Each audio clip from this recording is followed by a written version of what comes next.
Hello అండి. అందరూ ఎలా ఉన్నారు? బాగున్నారా? మరొక వీడియోతో మీ ముందుకైతే వచ్చేసాను. ఈరోజు లంచ్ కోసం ఇంట్లో మచ్చిపూస అయితే మేక్ చేస్తున్నాను అనమాట. అదెలా చేసుకోవాలో ఇప్పుడు కంప్లీట్ వీడియో అయితే చూసేద్దాం. ప్రాసెస్‌లోకి వెళ్ళిపోదాం రండి. ముందుగా ఒక మీడియం సైజ్ ఉల్లిపాయను తీసుకొని వీడియోలో చూపిస్తున్న విధంగా కట్ చేసి పక్కన పెట్టుకోండి. అలాగే 2 టేబుల్ స్పూన్ల శనగపప్పును కూడా నానబెట్టి పక్కన పెట్టుకోండి. వీడియోలో చూపిస్తున్న విధంగా ఇప్పుడు బిర్యానీ స్పైసెస్ అయితే తీసుకుందాము. బిర్యానీ స్పైసెస్ మరాఠీ మొగ్గ, లవంగాలు, అలాగే స్టార్ పువ్వు, యాలకులు, చెక్క, మిరియాలు అండ్ జాపత్రి అండ్ అలాగే బిర్యానీ పువ్వు ఉంటుంది కదా! వీటిని కూడా తీసుకొని పక్కన పెట్టేసుకోవాలి. నేను బాస్మతి బియ్యాన్ని అయితే వాడుతున్నానండి. దావత్ అయితే యూజ్ చేస్తున్నాను. మనం బాస్మతి బియ్యాన్ని ముందుగా నానబెట్టుకోవాలి కనుక నేను 3 గ్లాసుల బాస్మతి బియ్యాన్ని అయితే తీసుకుని మంచిగా వాష్ చేసి దీన్నైతే అట్లీస్ట్ ఒక 1 అవర్ లేదంటే హాఫ్ అన్ అవర్, మీకు టైం లేదంటే హాఫ్ అన్ అవర్ అన్నా నానబెట్టి పక్కన పెట్టుకోవాలి. ఇప్పుడు మనం బిర్యానీ చేసుకోవడానికి మందపాటి ప్యాన్ అయితే తీసుకుని కొంచెం ఆయిల్ యాడ్ చేసుకుని ఆయిల్ హీట్ అయిన తర్వాత అందులోనే ఒక టేబుల్ స్పూన్ దాకా సాజీరా అండ్ హాఫ్ టేబుల్ స్పూన్ దాకా సోంపుని యాడ్ చేసుకుని మనం ముందుగా తీసుకున్న బిర్యానీ స్పైసెస్ని వేసేసుకొని చిన్న చిన్నగా ముక్కలుగా కట్ చేసుకున్న మన ఉల్లిపాయలను కూడా యాడ్ చేసేసుకోండి. ఇంతలోనే టమాటాలను కూడా కట్ చేసేసుకున్నాము. వాటిని కూడా టమాటాలను కూడా వేసేసుకుని మంచిగా వీటిని ఫ్రై అయిన తర్వాత ఇందులోనే కొంచెం కొత్తిమీర అలాగే పుదీనాను కూడా యాడ్ చేసుకుని వీటన్నిటిని మంచిగా ఫ్రై అవ్వనివ్వాలి. మేము ఆల్రెడీ ఒక చికెన్ అయితే తీసుకున్నాము. చికెన్ని మంచిగా వాష్ చేసి పెట్టేసుకున్నాము. ఉప్పు, పసుపు వేసి వాష్ చేసి పెట్టుకుంటాం అనమాట. సో అలాగ ఉప్పు, పసుపు వేసి వాష్ చేసి పెద్ద పెద్ద ముక్కలుగానే బిర్యానీకి ఎలా కావాలంటే అలాగ కట్ చేయించుకున్నాం అనమాట. వాటిని అయితే తీసుకుని వాష్ చేసి పెట్టుకున్నాం కదా! అవి ఇప్పుడు ఇందులో యాడ్ చేసేసుకుని మంచిగా ఒకసారి వీటన్నిటిని కలిపేసుకోవాలి. సో మీకు ఏ సైజులో కావాలంటే చికెన్ ఆ సైజులో అయితే కట్ చేసుకోవచ్చు. మస్బూస్కి ఈ సైజులో అయితే చాలా బాగుంటుంది కాబట్టి ఈ సైజులోనే మేము కట్ చేయించుకున్నాం అనమాట. ఇప్పుడు నేను 3 గ్లాసుల బియ్యం అయితే తీసుకున్నాను కనుక దీనికి 6 గ్లాసుల వాటర్ని అయితే యాడ్ చేస్తూ ఒక ఎక్స్ట్రాగా ఒక గ్లాస్ని అయితే యాడ్ చేసాం. అంటే మొత్తం 7 గ్లాసుల వాటర్ని యాడ్ చేసుకున్నాము. ఇప్పుడు ఇందులో మనకి రుచికి సరిపడంత సాల్ట్ వేసుకోండి. అలాగే డ్రైడ్ నిమ్మకాయలు కూడా యాడ్ చేసుకోవాలి. మా దగ్గర డ్రైడ్ నిమ్మకాయలు అవైలబిలిటీ లేదని చెప్పి మా దగ్గర ఉన్న నిమ్మకాయలు కొంచెం డ్రైగా ఉంటే వాటికి ఘాట్లు పెట్టి యాడ్ చేసామన్నమాట. అలాగే ఒక పెద్ద టేబుల్ స్పూన్ అంతా అల్లం వెల్లుల్లి పేస్ట్ కూడా యాడ్ చేసేసుకోవాలి. ఇంకా మళ్ళీ ఎక్కడ మనం అల్లం వెల్లుల్లి పేస్ట్ యూజ్ చేయము. మొత్తం అంతా ఇప్పుడే యూజ్ చేస్తాం. ఇది మొత్తగా మిక్స్ చేసేసుకుని కొంచెం అంతా పసుపును కూడా యాడ్ చేసుకోండి. ఒక హాఫ్ టేబుల్ స్పూన్ దాకా యాడ్ చేసుకుని మంచిగా మిక్స్ చేసుకోండి. మిక్స్ చేసేసుకుని మూత పెట్టి దీన్ని మంచిగా బాయిల్ అవ్వనివ్వాలన్నమాట. ఇది బాయిల్ అయ్యేలోపు మనము ఈ చికెన్కి మనము మసాలా అనేది ప్రిపేర్ చేసుకుందాము.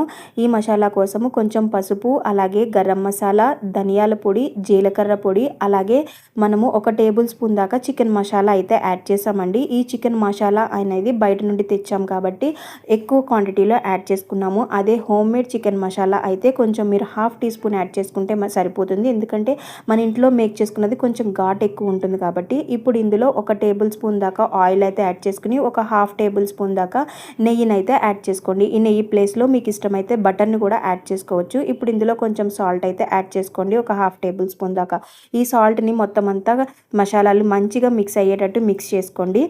మిక్స్ చేసిన తర్వాత ఒకసారి సాల్ట్ చూసుకోండి, సరిపోకపోతే యాడ్ చేసుకోండి. ఇప్పుడు ఇందులో ఫుడ్ కలర్ అనేది యాడ్ చేస్తున్నాను. ఒక 5 డ్రాప్స్ వరకు యాడ్ చేసామండి. ఈ ఫుడ్ కలర్ అనేది మీకు ఇష్టమైతే వేసుకోండి, లేదంటే లేదు. ఇది ఆప్షనల్ అనమాట. సో ఇంతలోకి చికెన్ అనేది కూడా మంచిగా మనకి కుక్ అయిపోయింది. చూసారా, ఫోర్క్తో గుచ్చితే చికెన్ మొత్తం లోపలికి ఫోర్క్ అనేది దిగాలన్నమాట. ఇప్పుడు మనము ఈ చికెన్ని సెపరేట్గా చేసేసుకుని ఇందులో ఉన్న స్పైసెస్ మసాలాలు వేసాం కదా, వాటిని కూడా సెపరేట్గా తీసేసుకుని పెట్టుకోవాలి. సో ఇప్పుడు చూసారా, చికెన్ మొత్తం పెట్టేసుకున్నాం కదా. ఇప్పుడు మనం ఆల్రెడీ మసాలా ప్రిపేర్ చేసుకున్నాం కదా, ఈ మసాలాని ఈ చికెన్ మొత్తానికి ఇలాగా మీరు హ్యాండ్తోనే కానీ లేదంటే ఇలాగ మనకి బ్రష్ ఉంటుంది కదా, ఈ బ్రష్తో మొత్తం అంతా చికెన్ లోపల దాకా పట్టేటట్టు మొత్తం మనము ఈ మసాలాని దానికి అద్దించుకోవాలి. అద్దించుకుని పక్కనైతే పెట్టేసుకోవడమే.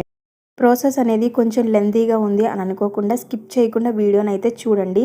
మీకు ఫైనల్ రిజల్ట్ అయితే చాలా చాలా బాగుంటుంది అన్నమాట. ఒకసారి మీరు కూడా ఇంట్లో ట్రై చేసి మీ పిల్లలకి పెట్టినా చాలా బాగుంటుంది. ఇందులో స్పైసెస్ కానీ ఎక్కువ ఏమీ ఉండదన్నమాట. సో పిల్లలు కూడా ఈజీగా తినడానికి చాలా బాగుంటుంది. వాళ్ళు కూడా ఇష్టంగా తింటారు. సో మనం ఇక్కడ ఎక్కడ ఆయిల్ అనేది ఎక్కువ యూజ్ చేయలేదు కూడాని. సో ఇప్పుడు చూసారా, ఇందులోని ఆల్రెడీ మనం బాయిల్ చేసిన వాటర్లోని స్పైసెస్ అన్ని పక్కకు తీసేసి రైస్ అయితే వేసేసుకున్నాము. ఈ వీడియో క్లిప్ అనేది మిస్ అయ్యింది. అలాగే డ్రై ఫ్రూట్స్ని కూడా మంచిగా ఫ్రై చేసి పక్కన పెట్టేసుకున్నాము. నేను చెప్పాను కదా, మనం అందులో యూజ్ చేసిన ఉల్లిపాయ మసాలాలు పక్కకు తీసుకోవాలని. అది ఒక మిక్సీ జార్లో వేసి ఒక 4-5-6 వెల్లుల్లి రెబ్బల్ని కూడా యాడ్ చేసుకుని ఇందులోనే ఒక 2-3 టమాటాలను మీడియం సైజులో ఉన్నవి యాడ్ చేసుకుని కొంచెం పసుపును కూడా వేసుకుని మిక్సీ పట్టుకోవాలి. ముందుగా నానబెట్టుకున్న శనగపప్పుని ఆయిల్లో ఫ్రై చేసి పక్కన పెట్టుకోండి. ఇప్పుడు అదే ఆయిల్లో కట్ చేసుకున్న ఉల్లిపాయ ముక్కల్ని కూడా యాడ్ చేసుకోండి. యాడ్ చేసుకుని కొంచెం సాల్ట్ అయితే యాడ్ చేసుకోండి. వీటన్నిటిని ఫైనల్లో ఏం చేస్తాము అనేది చూపిస్తాము. సాల్ట్ ఇప్పుడు యాడ్ చేయడం వల్ల తిన్నప్పుడు బాగుంటుందని చెప్పి యాడ్ చేసామన్నమాట. సో రైస్ ఆల్మోస్ట్ కుక్ అయిపోయింది. సో ఇప్పుడు దీనిపైన సాఫ్రాన్ వాటర్ని అయితే యాడ్ చేస్తున్నాము. మనం ముందుగానే ఉల్లిపాయలు ఫ్రై చేసుకున్నాం కదా, ఈ ఫ్రై చేసుకున్న ఉల్లిపాయల్లో ముందుగా ఫ్రై చేసుకున్న జీడిపప్పు, కిస్మిస్, బాదం పప్పు వీటిని అలాగే శనగపప్పుని కూడా వేసి ఒకసారి మిక్స్ చేసుకుని ఇందులో చికెన్ మసాలా కొంచెం అంత యాడ్ చేసుకుని ఫ్రై చేసుకుని పక్కన పెట్టేసుకోండి. ఇప్పుడు అదే ప్యాన్లో కొంచెం అంత ఆయిల్ని అయితే యాడ్ చేసుకోండి. మేము ఇక్కడ యూజ్ చేస్తున్న ఏ ఆయిల్ కూడా ఎక్కువ కాదు, ఒక్కొక్కటి స్పూన్ అయితే యాడ్ చేసుకున్నాము.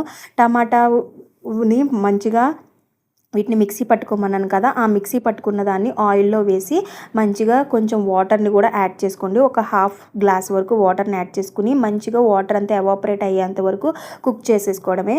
ఇది కుక్ అయ్యే లోపల మనము మ్యారినేట్ చేసుకున్న చికెన్ని ఆయిల్లో ఫ్రై చేసుకోవాలి. సో ఆయిల్ మరీ ఎక్కువ అయితే తీసుకోలేదు, కొంచెంగానే తీసుకుని డీప్ ఫ్రై అయితే చేస్తున్నాము. సో మీది షాలో ఫ్రై కావాలంటే షాలో ఫ్రై కూడా చేసుకోవచ్చు. ఇది మంచిగా రెండు సైడ్లు కూడా బోత్ సైడ్ మనకి మంచిగా ఫ్రై అయ్యేటట్టు మీరు ఫ్రై చేసేసుకొని పక్కనైతే పెట్టేసుకోవాలి. చూసారు కదా, మంచిగా 2 సైడ్స్ కూడా కుక్ అయిపోతుంది. సో ఇప్పుడు మనకి మచ్చిబూష్ కూడా రెడీ అయిపోయింది. అవి ఫ్రై అయ్యే లోపల మచ్చిబూష్ అనేది తీసేసుకుని కొత్తిమీర అయితే చల్లి పక్కన పెట్టేసుకున్నాము. ఇంతలోకి చికెన్ కూడా మంచిగా ఫ్రై అయిపోయింది అనమాట. ఈ ఫ్రై అయిపోయిన చికెన్ని ఒక ప్లేట్లోకి ట్రాన్స్ఫర్ చేసేసుకోవాలి. చూసారు కదా ఎంత మంచిగా మనకి ఫ్రై అయిపోయినాయో. ఇప్పుడు మనము ముందుగా కుక్ చేసుకున్న రైస్ పైన కొత్తిమీరని అనేది యాడ్ చేసేసుకోవాలి.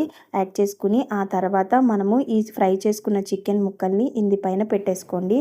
దీనిపైన మనం ముందుగానే ఫ్రై చేసుకున్న ఉల్లిపాయ, పచ్చెనగపప్పు, జీడిపప్పు, కిస్మిస్, బాదం పప్పు ఫ్రై చేసుకున్నాం కదా, వాటినైతే దీనిపైన యాడ్ చేసేసుకోవాలి. ఇవి యాడ్ చేసేసుకుంటే మనకి ఎంతో టేస్టీ అయిన మచ్చిబూస్ అయితే రెడీ అయిపోయింది. చూడడానికి చాలా ఎమ్మీగా టేస్టీగా ఉంది కదా. చల్లగా ఉన్నప్పుడు ఇలా ట్రై చేసి చూడండి, పిల్లలు కూడా చాలా ఇష్టంగా తింటారు. సో మీకు వీడియో నచ్చిందని అనుకుంటున్నాను. మీకు వీడియో నచ్చితే తప్పకుండా లైక్ చేయండి, షేర్ చేయండి, అలాగే మీ వాల్యుబుల్ కామెంట్ని కూడా కామెంట్ బాక్స్లో డ్రాప్ చేయండి. బాయ్.